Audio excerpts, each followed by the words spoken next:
soul. Run lads, shoot lads, give us all a go. Run lads, shoot lads, you can do it yet. Come on Newport County, oh, bang it in the net.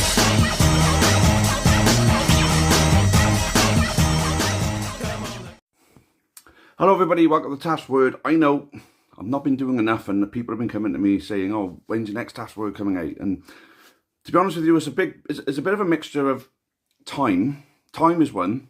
I don't generally tend to get a lot of time. And when I do get the time and I do think, right, I'm going to do the video today, it's a bit like, right, so how do I go about it? Because I still have faith in this program. Not maximum faith like I would have had a couple of months ago, but still faith. And it's difficult to say that I have faith when we're going through a bad run. Now, before the bad run, we were going on a good run. Just before Christmas, we beat MK down 6-3. Then we slumped to a 5-game losing streak. But we've stopped the rot with that now. We've drawn away to Salford and we've won at home to Barrow. And on Tuesday night, we have Morecambe at home lurking. So, to be able to put my point across effectively where people are actually in the frame of mind to take it in, I think this is a good time to do it. So, I declared myself Jardim out after the 5th loss in a row. Not full frontal, you know, full-blooded, we have to get rid of him and get rid of him now, this moment. You know, get him sacked, get him gone. I'm one of those that, if Hugh takes action, I'm not disappointed in that.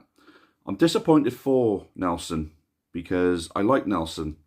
He's given up an awful lot to come and try and make a success of this programme with our football club. And the programme, if it works, will be the springboard we need. Because for years we've had the criticisers of the hoofball and Flynn and Coughlin. I mean, you can date back to like John Sheridan. We had the hoofball, but it was effective. Hoofball can be effective in League 2, but hoofball doesn't typically get teams promoted. I mean, it should have done with us on one occasion when we got robbed against Tranmere in the playoff final, but we didn't play hoofball the season Flynn should have won the league. If we hadn't had Scott Twine taken away, if we hadn't had Brandon Cooper taken away, I believe if we'd kept just those two players, we would have won the league that season. If we recruited, you know, if we didn't spread the available money so thinly across, you know, 8 or 9 players over January, and we picked up that one striker, we'd have won the league that season. Unfortunately, we didn't. But we played some really good, attractive football that year. Under Edinburgh, when we got promoted, we played good, attractive football. First season in the league, we played good, attractive football, effective. Second season, it was a bit more hoofball than, you know, there was a lot of ugly wins, but it progressed as the season went on to good, effective football until Edinburgh left, and obviously Dak couldn't keep it going, and we missed out on the playoffs in the end where we looked like we could go up. But it's when we revert to the good, effective football is when we're really, truly at our very, very best, you know? And what we're trying to install here is good, effective football on a shoestring budget. And there's a lot of instances. Now, I don't judge people for missing things in games because I'm quite unique in a way that I take in the game in detail. I spot things, I spot moves, I spot positioning, you know, I spot runs. I spot a lot of things that the average person probably wouldn't, you know, and I've always done that ever since I was young, you know. I always sort of predicted things through a season on the back of I could see the way things went in game and thought that's going to come good for them one day.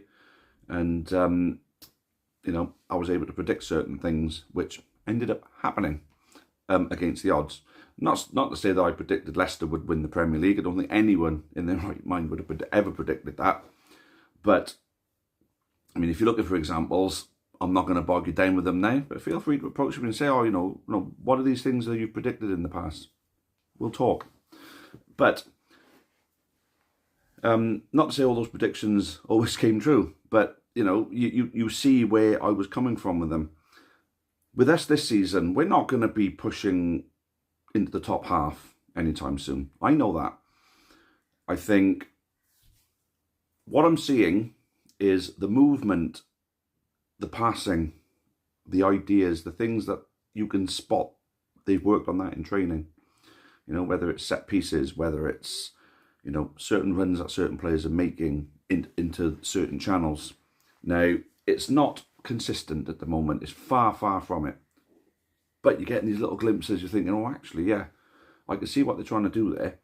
And I tell you what, with a bit more drilling and a bit more coaching, that could come off. There's a lot of different things that we're trying, but we're not going too hard with it at the moment because they're still in the transitional period. We've brought in players. Some players haven't quite fit the grade and haven't got the minutes that they may have wanted. But we've had to bring in more players in January to strengthen. But, we're still sticking to this philosophy of younger players. Now, we were talking, I was talking on Katie Chat earlier about, Hugh must be really pleased with Matt Baker at the moment. He's probably the only player that has any particular selling value to him. And I actually listed a load of players who actually do have that sales value to them because they're young, because they're under contract next season, and because they're improving. Good example, Cameron Antwi, written off early in the season, not good enough, never will be good enough. No. Came on yesterday, made a massive difference, played a fantastic ball into the box, that if Carl Cameron hadn't got his head to it to score the own goal, it would have still gone through to Courtney Baker-Richardson, who would have been onside and would have put the ball into the net, I believe. But I've noticed with Antwi, there's things that he does which people miss. His movement, his first touch, his ability to spot a pass very quickly, his ability to keep the ball at his feet and prevent players from being able to push him off the ball. There's a lot of little things people just don't realise he's doing. And that's what I rate Cameron Antwi. I really do. Whitmore and his energy, for example. You just got to look and really look at what they're doing. Look at the things that are important in a game. Their pace. Their ability to find space. Their ability to run into a channel. Their ability to take a first touch and make the first touch count so they can set themselves up for the next move. They know what they're going to do next. The ball comes to their feet. He knows who he wants to put that ball to. You use that first touch to set yourself up for that. And if you do that effectively, and you do it in a way that fools the player that's marking you or trying to break or trying to take the ball off you, then you can do that continuously and successfully. I'm seeing these things. Now, performances against the 5 teams that we lost to. Now, Bromley was poor until we made the subs at 4-0 down, and by then it's too late. We scored 2 quick goals. We were all over them. Yeah, there could have been a comeback, but there was never realistically going to be, and they wrapped the game at 5-2. But Walsall away didn't deserve to lose that one, not even a little bit. Okay, they had a better set. So this is one thing I don't like, right? Is if we're the better team in the first half, but we're not the better team in the second half, but let's just say the game's even, or they edge it, oh, we were shit in that second half. Like, no, we were very good in the first half versus we were okay in the second half. I've not seen, until Barrow first half, I've not seen us play a shit half of football. Salford second half was not great. We didn't do enough, but we still got the draw. The defending is improving a lot, and the defending was absolutely superb yesterday. So I'm talking a lot of segmented different areas. How do we wrap this up into a proper message on this is where we are right now. Where we are right now, right, you've got to look at the league table, right? Where we are right now, we're 7 points clear of relegation with a game in hand, and the bottom 2 come to Ronnie Parade. Not just the bottom 2, but a lot of the teams in the bottom 12 come to Ronnie Parade. So teams like Harrogate, like Tranmere, like Colchester, who else? Bromley. There are teams that are coming to Ronnie Parade who we are more than capable of beating. So, I'm not worried at this particular moment about relegation. If I was Morecambe or Carlisle, or maybe even Tranmere now, I would then be worried. That's when I would be worried. Not when we're 2 clear games away from falling into it. And yeah, we got on a 5-game losing streak, but we still haven't been dragged right into it. We were 12 points clear of relegation at one point. Yes, we've fallen by the wayside, but we're unbeaten in 2 games. Doesn't say a lot, but it's a start. You can't be unbeaten in a run of games without first getting the first, few out the way with. We play Morecambe on Tuesday. I'm very confident about that game because the win against Barrow would have given this team confidence. Now, they're playing as a team without confidence at the moment. You can see that they're trying to put together what they're learning in training, but they're not playing with confidence because they're on a 5-game losing streak. But the draw against Salford stopped the rot. There was still a lot of underconfidence yesterday, but they got the win. With that win, they'll move on to the next, and I think we'll see a great performance on Tuesday. The lineup's got to be right. I've got to end this on Jardim because I think the players, we have a talented group of players.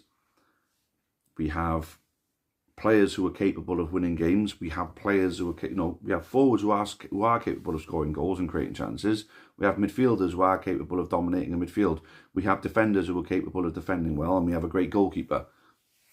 Joe Thomas, shout out to him. Fantastic yesterday. He's got to start the next game, 100%. I think Shane McLaughlin in the midfield is filling a void left behind by Wildig and Morris. Wildig's still part of the club, of course. Morris has moved on, but that experience, having him in that centre midfield, having the energy of Whitmore, I think Antwi starts the next game, or because Kieran Evans came on, didn't really do an awful lot. Maybe that's because he didn't start the game. Maybe he should have, but possibly a midfield 4 could be chosen with, well, there's so many different combinations of what you could put together. I wouldn't use the same formation as the last game, but that comes down to the manager, and this is how we're going to end this one now, is with Jardim. Team selections have been questionable. Substitutes have definitely been questionable. Tactics have always been questionable. I like Nelson. I want it to work for him. It's not at this particular moment. Whether it could come good, Hugh is keeping his faith in him. Yeah, okay.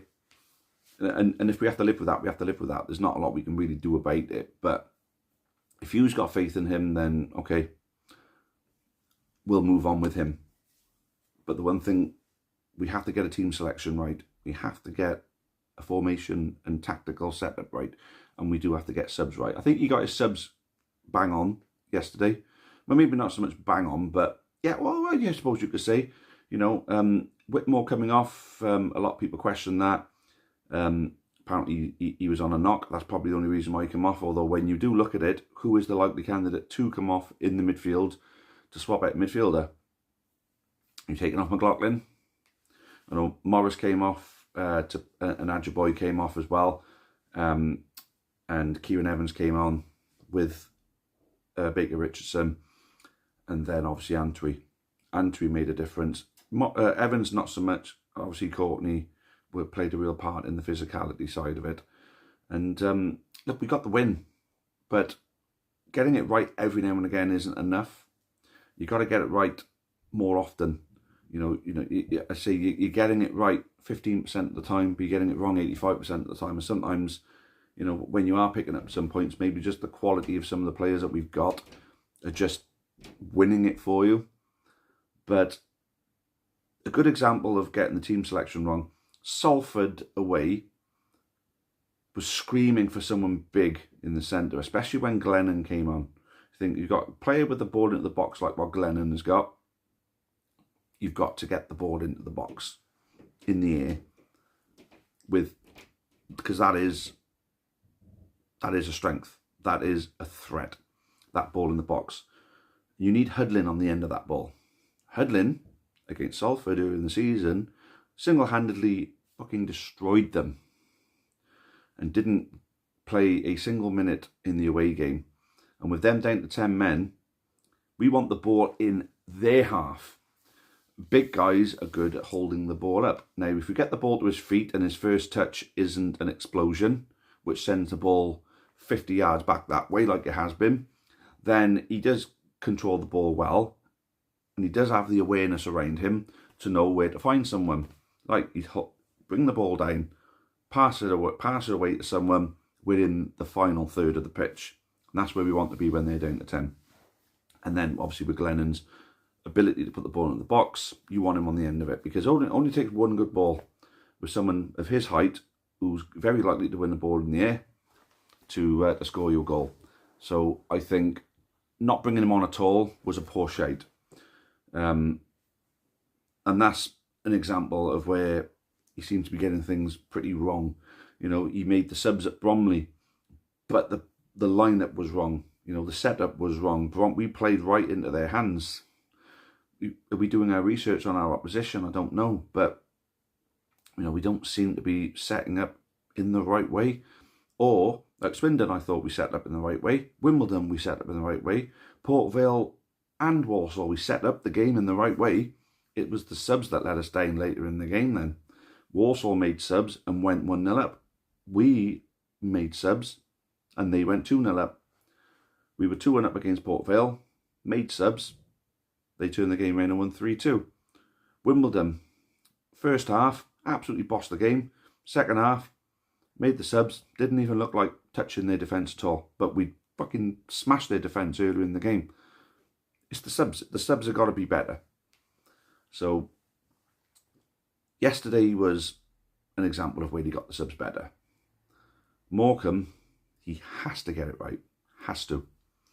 I mean, we'll have the quality to be better than them, but if they set up in the right way, and it's Derek Adams now as well, so irrespective of where they are on the table, they come off the back of a win. They're going to be confident. We can't let that confidence touch our pitch. We can't. So it all comes down to that one. I think we beat Morecambe and relegation's gone. We haven't got to worry about it. I think we beat them and it's gone. Carlisle at home then, I mean, I suppose you could say is after that game is when you really look at it. I mean, I've seen a post, you know, saying like, you know, no relegation worry by the end of Feb. And it's very, very possible. We got a string of home games. We get the right amount of points in those games. I think we could beat Morecambe and even draw against Carlisle and we're still going to be safe.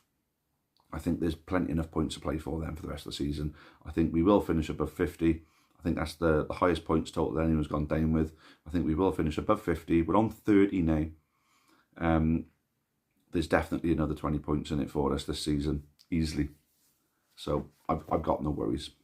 I'm not worried about relegation. Neither should you be. I've tried my best to not mention County Chat, you know, because I know I mention it a lot, and there's a lot that I could say about it. But I think that chat is doing all the speaking for itself. It's a very toxic place. So I'm leaving that one there. But as I say, we ending it on Jardim now.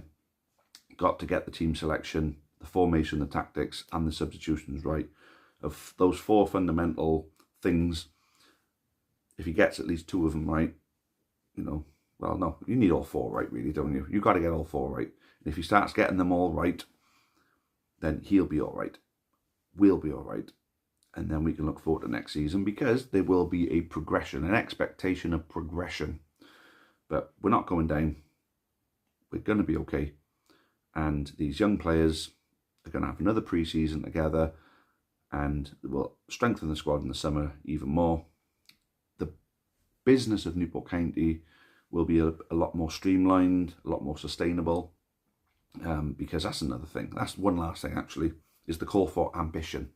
How can you be ambitious when we've been hemorrhaging money for the last 3 seasons and almost went bankrupt?